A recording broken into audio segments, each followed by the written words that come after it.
What do you think, Coco? Do you think Elon is a genius? He's a good person or a bad person? I think he's just a really, really smart, rich guy. He's kind of the superhero against all the corruptness in the world. We feel like he's on our side. He's as powerful as a president, if you really think about it. He controls the rocket ships, he controls the internet, he controls electric cars. If he ran for president, 100% he would win. It would be a landslide.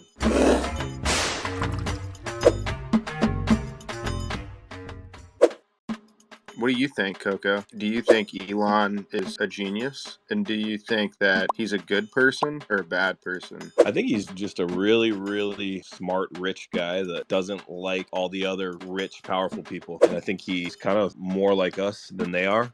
So that's why we kind of relate to him. And we look at him as a figure of like, he's kind of the superhero against all the corruptness in the world. We feel like he's on our side, right? So I think he is good. He's like the degen superhero. He's as powerful as a president, if you really think about it. He controls the rocket ships, he controls the internet, he controls electric cars. If he ran for president, 100% he would win. It would be a landslide. So yeah, I don't know. It's just interesting. You said the halvings are right around the corner. So like we're looking realistically about 6 months. So what do we think is going to happen leading up to that? Do you guys think that's just a speculation of Bitcoin, all these ETFs, all this bullshit? Well, it's going to be any different? I definitely think people are speculating into the ETF for sure. And there's a lot of rumblings going on that, that's like a 90-something% confirmation that it's coming. And so then what people are doing is they're comparing like what happened to gold and like when the gold ETF came out, how gold had the run up. And people are just trying to look at historical data of similar cases of what happened. But I don't think this is going to be anything like we've ever seen. If you can imagine the scope of what's going to happen when all of these institutions start coming in at a massive level, I think it can surpass what anybody did, to be honest with you. Yeah.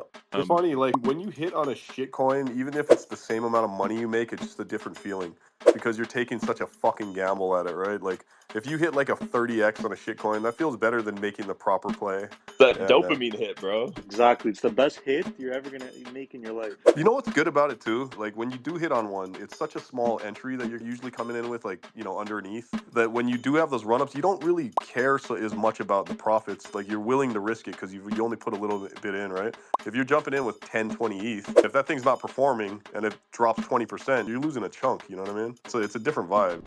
I think Pepe is the only meme coin that makes it to $1 billion market cap. Really? I mean, but you gotta think, right? Like, let's say ETH goes to 8K. You gotta think, like, some of these ones that are at, like, high market caps, bro, they usually are gonna outperform ETH just because of the way that the liquidity is, right? And if the market goes crazy and, like, we hit all-time high on the overall market cap of crypto, like, you could see these meme coins going into the billions. I mean, bro, wasn't that, like, the ATH of Shiba? Bro, there's a lot of meme coins that can go to $1 billion in the peak of a bull run. For sure. Well, yeah, and you also have to factor in, like, if the amount of money floods into the market that everyone thinks, if that's true, or even more, maybe, like, that's 3x or 4x what we did last cycle, right? So I think $1 billion's pretty goddamn common this cycle, if that happens.